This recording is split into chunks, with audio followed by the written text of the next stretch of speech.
This is Milotic, one of the most beautiful Pokemon ever designed. And to get one, you have to evolve this. Feebas, a Pokemon so ugly the game practically hides it from you. But underneath that, it's one of the strangest disappearances ever. How does a Pokemon with such an iconic backstory simply disappear? So today, I'm going to dive into the history of Milotic, build a team around it, and at the end, throw it straight into the rank ladder. But the rules are currently the hardest they've ever been, and Milotic will have to work overtime to make this dream a reality. But first, to understand Milotic, we have to go back. Milotic comes from one of the strangest Pokemon ever made, Feebas.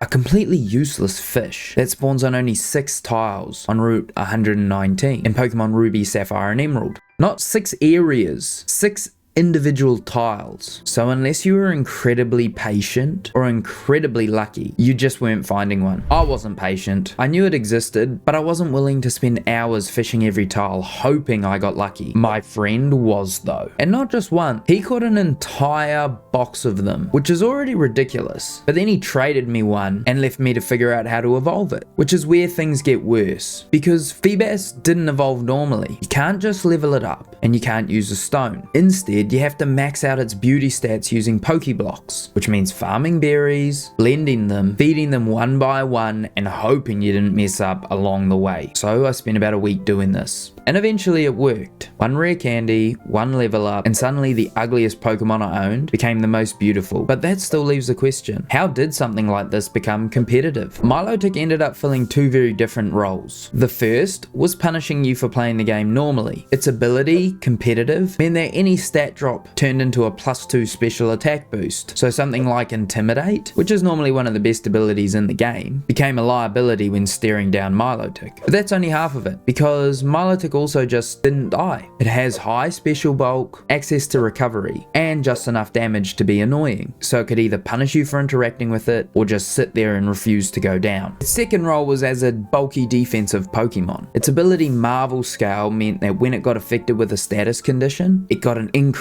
to its defense stat, meaning that its already high special defense stat got bolstered by the fact that they could now survive physical moves as well. And those combinations worked for a while, but over time the game changed. Power creep kicked in. Pokemon like Toxapex and Primarina showed up, and everything Milotic did, something else could do better without needing any setup or conditions. And without anything about Milotic actually changing, it just fell behind. Which brings us back to the problem. Can it still work now? So I start building the team. And immediately there's an issue, because if you look at Milotic, it doesn't really win games. It's not very fast, it's not doing huge damage, and if I try and force it into being the main attacker, it's probably just going to fall short. So instead, I lean into what it's always been good at, surviving. I gave it Flame Orb, which usually sounds bad because now it's burned, but that's actually the point. With Marvel Scale, being status makes it bulkier. So instead of being weaker, Milotic becomes harder to knock out. From there, I built the rest of the set around that idea. Protect guarantees the burn and buys positioning turns. Icy Wind gives us a bit of speed control. Life Dew lets Milotic heal the team. And Scald adds chip damage with the chance to burn. So instead of trying to carry games, Milotic becomes a piece that supports everything else. Which sounds good until you realize there's a problem, because this only works if I actually get to move. And right now, Milotic is extremely slow, which means against faster teams, I might not even get the chance. So I needed speed control, which meant Trick Room. Now I had options. Lunala,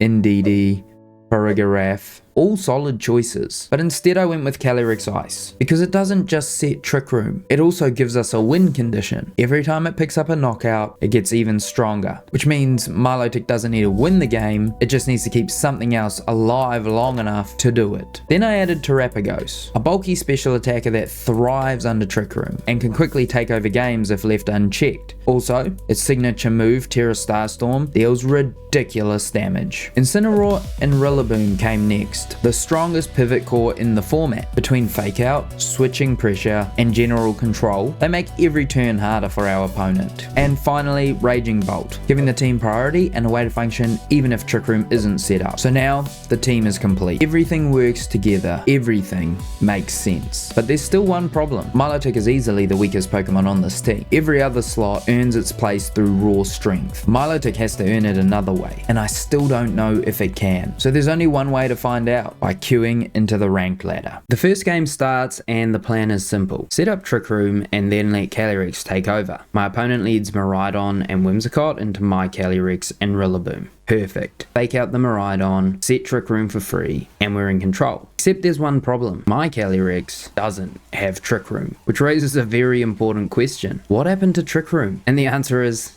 nothing. I just never gave it the move. I had a Calyrex sitting in my box, assumed it was set up properly, and queued into ranked without even checking. So instead of setting Trick Room, I'm just sitting there with no speed control in front of a Miraidon. Due to my blunder, I decided Calyrex had to go for damage, and we were punished by Miraidon switching out. With Incineroar in, it was time to switch in Milotic. My opponent sets Tailwind and goes for Flare Blitz into Rillaboom, punishing me 2 turns in a row. Rillaboom gets a U-turn into Whimsicott, breaking a potential Focus Sash and pivoting into Terapagos. And of course, Milotic activates Marvel Scale from its burn. Now, staring down my opponent's Pokemon under Tailwind, I decided the best play was to set Terapagos up. My opponent reads this and protects Whimsicott while using Parting Shot into Terapagos, stopping the first special attack increase. Milotic uses Icy Wind for light chip damage and does basically nothing, but it is filling a role. Just by being here, it caused my opponent to bring Miraidon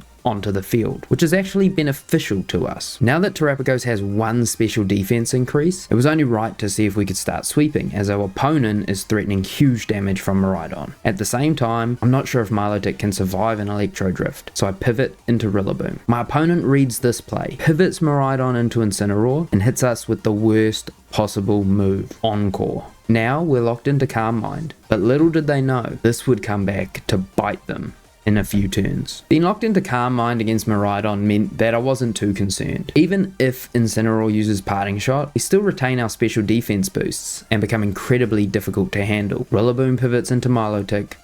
We easily soak up a Moonblast from Whimsicott, and Terapagos gets crit by Flame Charge. This crit was concerning. Even through the reduced damage Terapagos receives at full HP, it did 35%, and if we get crit again, it's going to be all over. With Tailwind wearing off, I knew Whimsicott wasn't attacking this turn. All we needed to do was survive the Flare Blitz and maybe finally do something, and we get crit again. But surprisingly, we survived. I don't know the exact calculations, but something didn't add up, and we get to set up another Calm Mind while firing off Icy Wind. Encore is now worn off, and I know I have to protect Terapagos to prevent the potential double up. Moonblast goes into Terapagos, and so does Flare Blitz. We fire off another Icy Wind, and the turn ends with pretty much nothing happening. Now it was time to go on the offensive. My opponent can Encore me here, but they don't. And the speed drops from Icy Wind are enough for Terapagos to move before Incineroar and get the double KO. Milotic uses Life Dew to restore some HP, and my opponent reveals their final Pokemon, Landorus. With Landorus coming in and electric terrain going up, I needed to pivot Milotic out to set grassy terrain. Rillaboom might go down, but the reduction to Miraidon's damage could swing the game. Miraidon uses Electro Drift into Terapagos, and it's not enough. Rillaboom goes down to Sludge Wave, but the boosted damage from Terapagos is enough to pick up the double KO, and our opponent rage quits. Even without Trick Room, we were able to maneuver into a winning position this game. Between the first and second game, I added Trick Room to my Calyrex's move pool. I wasn't letting the same mistake happen twice. This game my opponent led Incineroar and Koraidon,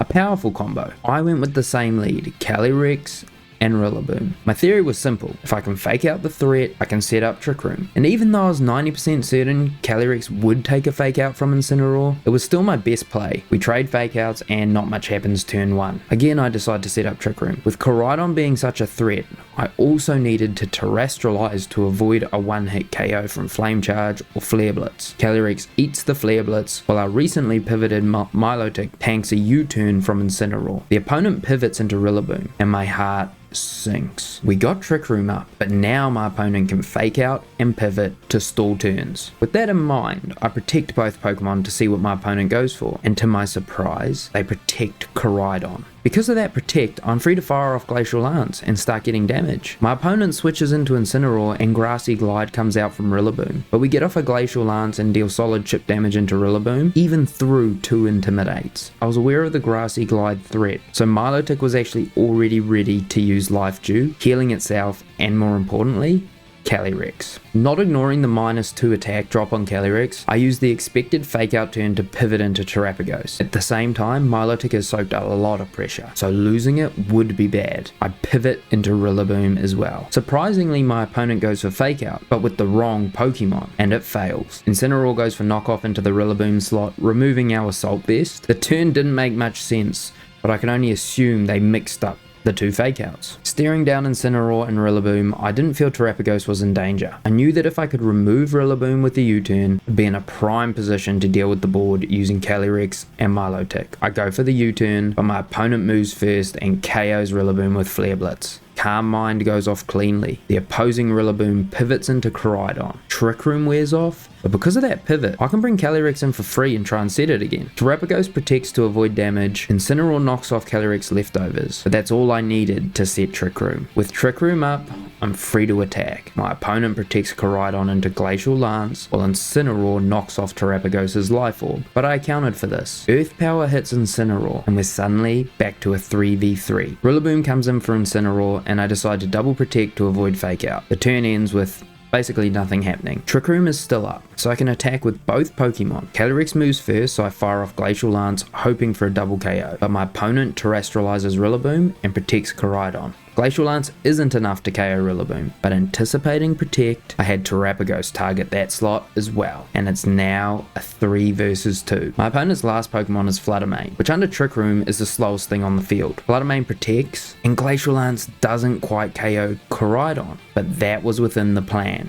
Earth Power from Terapagos picks up the KO. Trick Room wears off, but all I have to do now is attack, and we KO Fluttermane, giving us our second win with the team. Things were going well for us, and usually pride comes before the fall. So heading into the next game, I was a little apprehensive, especially after seeing team preview. My opponent was running something I'd never seen before: Scavillion, Illumise, and Sinistcha, paired with Koraidon and Miraidon. When I say I had no idea what was happening, that's an understatement. My opponent led Koraidon and Farigiraf, while I went with Calyrex and Rillaboom again. And immediately there was a problem. Because of Farigiraf's ability, I couldn't use Fake Out. It also meant that if I went for Trick Room, they could counter with their own. So I pivot Rillaboom into Milotic, Calyrex terrestrializes water, Koraidon uses Flare Blitz into the Milotic slot, and then I see it, Reflect from Farigiraf. Now Glacial Lance doesn't deal enough to KO Koraidon, and I still don't feel safe setting Trick Room. Collision Course comes out from Koraidon, and Foul Play from Farigiraf. Glacial Lance picks up the KO on Koraidon, but it's immediately replaced with a bigger threat, Miraidon. With both my Pokemon now water type, we're under extreme pressure of getting one hit KO'd. So I decide to preserve Milotic and send in Rillaboom to tank the hit. Calyrex protects, but my opponent reads me perfectly and doubles into the Rillaboom slot. With Fake Out still unavailable and Miraidon threatening another Electro Drift, I feel forced to switch into Terapagos. I switch and the read pays off. We tank an Electro Drift. Rillaboom tries to KO Farigiraf, but the damage isn't enough, and Calyrex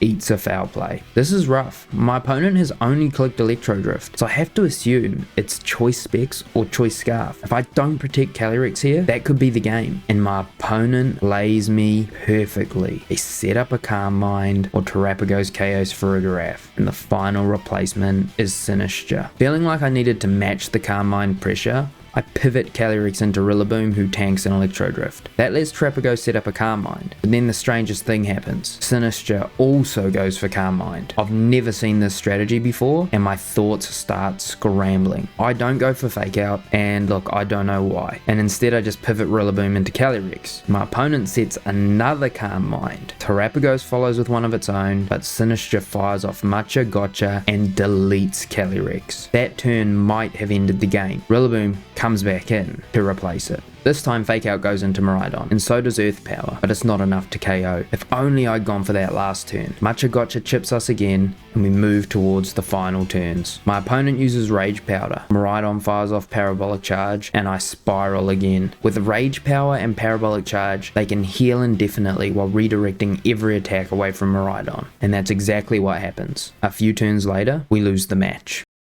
This team didn't break the meta. It didn't suddenly make Milotic the best Pokemon in the format. And if anything, that final game reminded me how much depth there still is in the game, and how much I don't know. And there's something fitting about that. I set out to revive the most beautiful Pokemon and ended up appreciating the beauty in everything else instead. So can Milotic work? Maybe not right now, but with Pokemon Champions releasing in 10 days, the entire format is about to get reset. And when that happens, Pokemon like Milotic, the ones everyone forgot, they get another chance. And honestly, that's all it needs.